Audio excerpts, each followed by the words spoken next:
Go ahead. All right, welcome.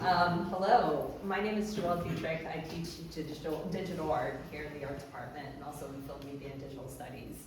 And Adele took introduction to digital art with me when she was a sophomore, fall of her sophomore year. And I vividly remember this animation she made. It was like a baseball announcer, like he was announcing a game or something, like gameplay. And it was so elegant. Like it was like her second project with After Effects. And it was just like her sensibility, even with pixels, was just really, it reminds me so much of the work that you're seeing in here today. So that was a really sweet memory for me. I also taught the senior capstone class in the fall. And it was just such a great group, and I'm just really excited for everyone to share their experience with Adele. And so I'm going to let her take over without further ado. Yeah. So thank you.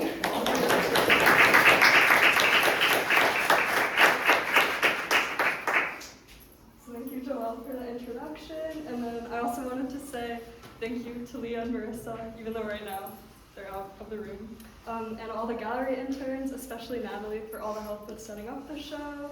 And then all the Davidson professors, both in and out of the art department, and all of you guys for being here. And then I also wanted to thank the Dean Rusk program for funding my trip abroad this fall semester to go to Ireland, which kind of rounded out this exhibition and allowed me to figure out some things. Yeah. So a big part of my inspiration for this work came from just my traveling. My family lives in Montana right now, and the area that they live in is full of expansive grasslands. And then also when I went to Ireland, there were cliffs and mountains and also rolling green hills. And I feel like being in the presence of those landscapes really gave me this feeling of just being aware of my own presence in the world, and also being aware of just how small we are in the grand scheme of things. And so I feel like what makes sense is kind of to start back in junior year, where I was working on junior capstone, and then I also studied abroad that fall semester. And so that was the first year that I was really, instead of focusing on specific projects, I was thinking about what open-ended artwork I wanted to create for myself. And so while I was abroad, I started off by mixing graphite dust with water and using it as paint to kind of draw in a way that was more painterly. And I was thinking a lot about place and time and just movement and transience. And then I started working with soil, honestly just because it was really cheap or free, I guess. And so that replaced the graphite dust. And for me it was the perfect connector because I was in Ireland and I was at a very intimate art school, so that area was very special to me. And so working with that soil connected it to that place, and really made me feel grounded and appreciative of the place that I was. And for me it was that school and that setting provided that feeling of oh, this is my existence in the world, and I'm aware of life at the moment. But then traveling back to America, I was really missing that feeling in the Irish landscape surrounded by cows, and there was a castle at the school too. So I was working with the soil again, and this drawing or painting drawing, and then the soil drawings back there all have soil. And so I was working with soil again in North Carolina, and I was kind of hitting a point of just frustration because even though I was working with the soil and it was working for me while I was abroad, while I was here, it wasn't really serving me in the same way in terms of what I wanted for my artwork. And it took me a while to realize that what it was just that the place element wasn't as important to me anymore at that moment. The place in Ireland was important, but when I came here, it wasn't necessarily the place. And then more so the use of soil was about its connection to deep time and just the life of soil being so much greater than our own lives. So then when I recognized that, I feel that kind of allowed me to branch out of what I'd been focused on before, and then I was able to just freely explore different things. So that was nice, and that kind of connected a lot of things for me because I've been so focused on this idea of like place and time as like connected to each other, and when I kind of took out the place aspect, the time aspect like allowed me to really like connect a lot of the different works that I've been making. And then also traveling this year again helped like round off a lot of the things that I'd been focusing on. So like when I went back to Ireland, I was looking at these stone circles and ring forts, and those were really cool sites because there were just like these huge stones that had been built by like ancient people living in ancient times. So seeing those, but like seeing that, I feel like connected the idea of light to time in a way that I hadn't really thought of before, but just like the use of shadows and also like light peeking through like holes in the rocks. And so that kind of allowed me to make like these mosaic-y pieces that I hadn't really thought about before, and I just made them this semester. But now I feel like they really connect to the whole exhibition as a whole. But they were a little bit like, I figured them out very close to the actual exhibition. So that was like a cool final step. And then also I went on a trip to meet my sister in Cape Cod, and when we were there, we were originally just gonna go searching for rocks, but then like if you look at the video, we went to the beach and there were just like these icebergs floating, and it was really crazy. And so I like had brought my camera, or not my camera, but from the Davidson Library, that camera, and was recording that landscape. And then, so in the end, I feel like a lot of things connected close to now, I guess, like very recently. But then something exciting when I was just trying to figure out like which works I was going to include in the exhibition and really trying to like round out like what I was thinking about. I looked back to this piece, which I made junior year, and I like hadn't thought about in a while. And the title of that piece is Glimpse of the Earth. And I connected it to this poem, which is on the wall, just like a snippet of it. But it's about like when Eurydice is going back to the underworld, and she just kind of gets like one last glimpse of the earth before she's back in the underworld. And so to me that really relates to just like us as people. Each of our lives is just like a short glimpse into the earth, and like you'll see like all these beautiful landscapes, and just like being in their presence really allows you to recognize just how like insignificant in a way, but also just like short our time here is. And there's like such beauty when you like see those sights and like the expansive landscapes, but there's also in a way this sort of grief associated with it, that like we are here only for a short time. So yeah, thank you.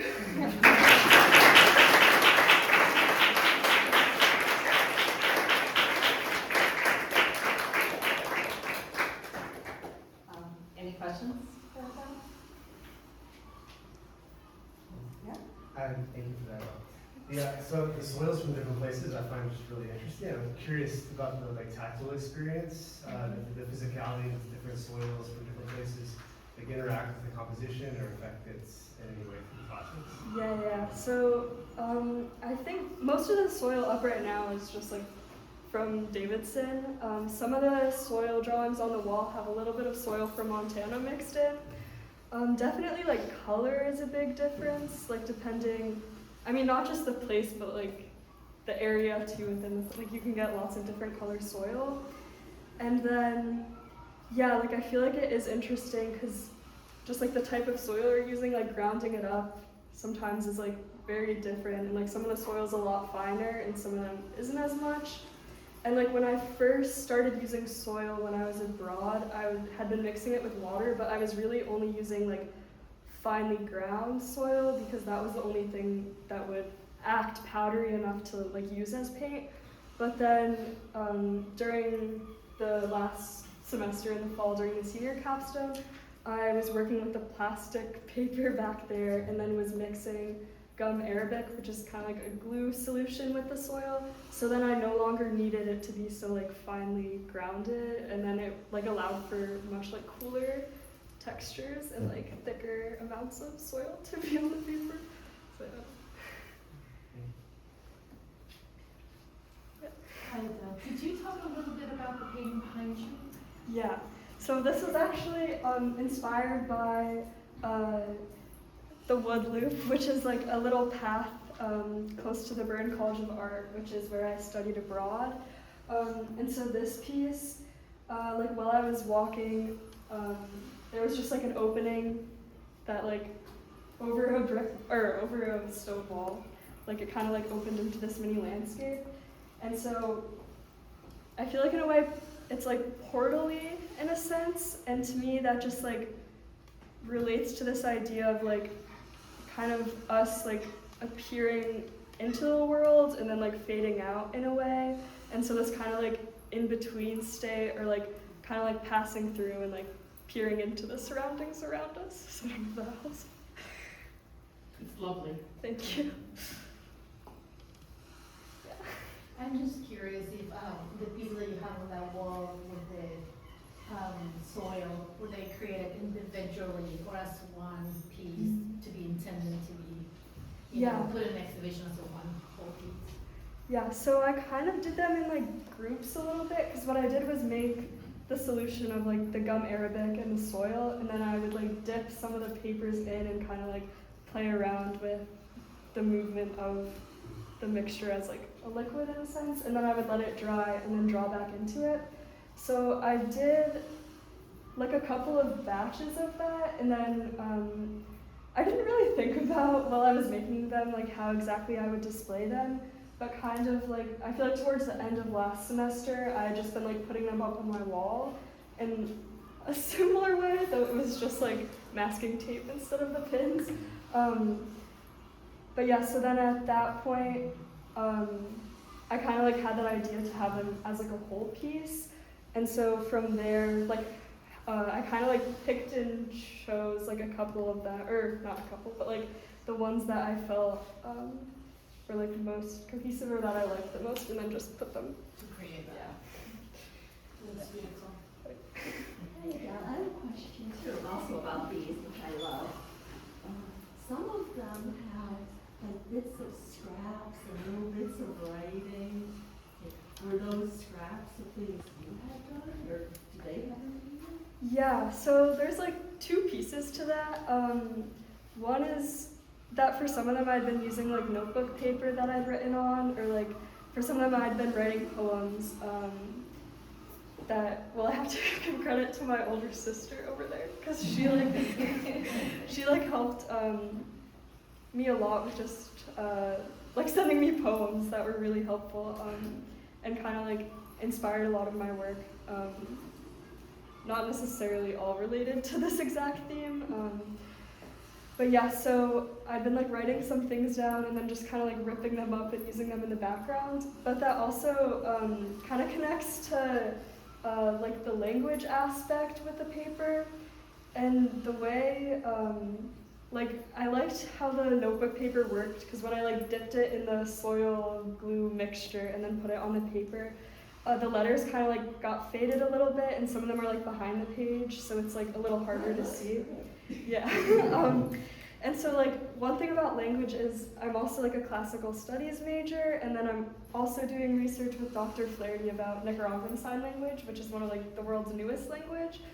So for me, I feel like language kind of relates to the whole theme of like the passage of time really obviously, I guess, in a way that like for classical studies, you're looking at these dead languages that have just like died out with time, and then also like working on the research with Dr. Flaherty, it's like looking at this new language that is emerging, and it's cool to like see the birth, and I guess not really see, but like see the after effects of the death of other languages, and then just like how their lifespan is longer than individual people, but it's still shorter than like soil.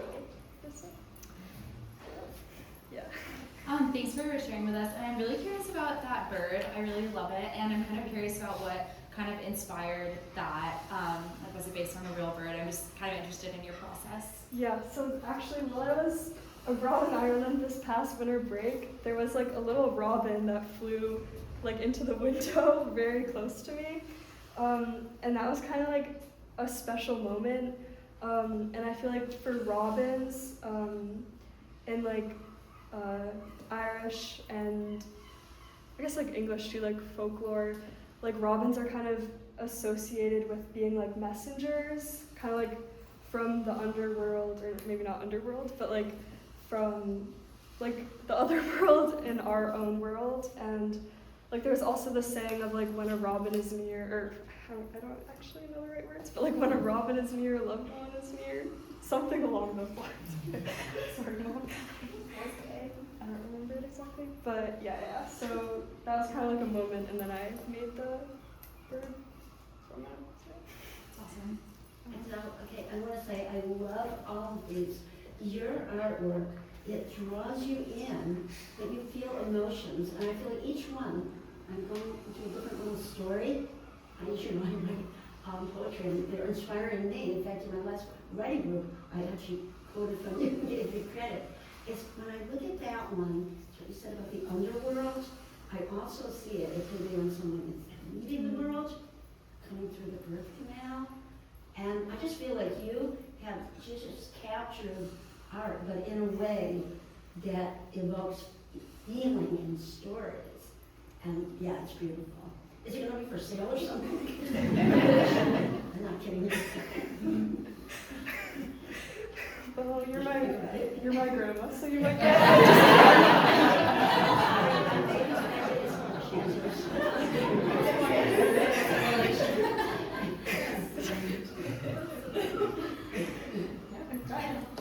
So, like, I mean, knowing you, Adele, and knowing, like, how much time you spend into, like, each one of these art, I'm curious about the logic behind this arrangement, because I feel like the way it's arranged is also, like, a form of art. So, like, is there a specific order you recommend people to take a look at these pieces, or, yeah, I'm just curious about.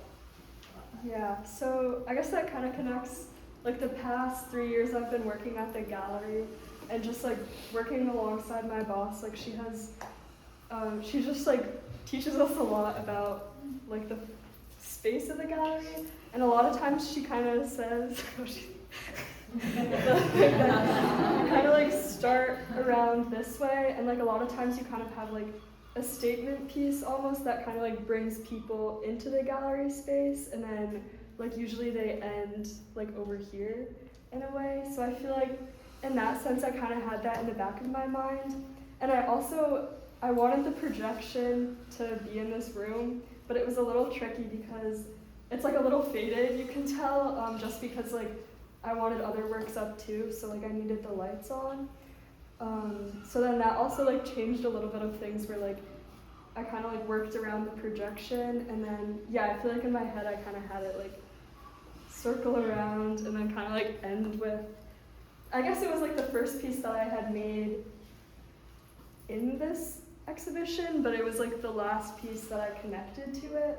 So I feel like to me it like rounds out the show. Yeah. How long did it take you to chop down the tree for that mosaic? Wait, I have to thank one of the other art majors, Courtney, because there was like a stump outside of their apartment, and then yeah, I got it delivered to me.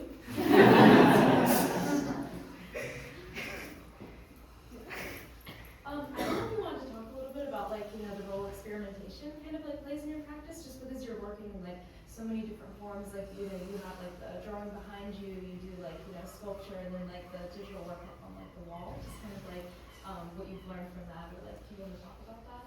Yeah, I feel like having patience is a big thing, because with the soil drawings, I feel like it took a lot of like trial and error in a way, and like at first I've been working just on like regular paper, and the way the soil was like sitting on the paper wasn't working in that way, or like wasn't working in the way that I imagined. So I kind of like reached like a point where I was like frustrated with the work and it wasn't really working. And then actually one time Katie was like in my studio, and then she saw like the palette that I was using to like mix the soil and put it on the paper, and then she was like, oh, like this is kind of like the movement that you're missing, and like kind of like the freedom of motion, I guess. So I feel like also like kind of being ready to just like accept like little aha moments along the way where like in a way you're like almost there, but a lot of times it's just like slight changes to what you're doing, kind of like finish works or like add to it. And yeah, I feel like also just like making, because I feel like last semester I also got stuck at one point because like I wasn't able to make as much as I wanted to.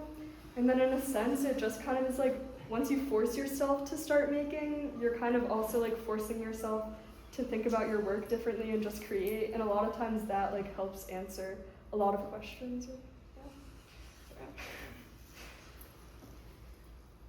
All right, I think that's a beautiful place to end. Thank you, Adele. Show me around.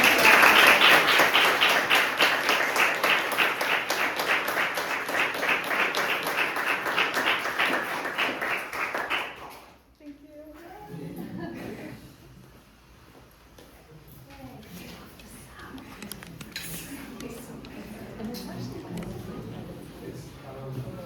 More muted, because it feels like it next to the layering of everything.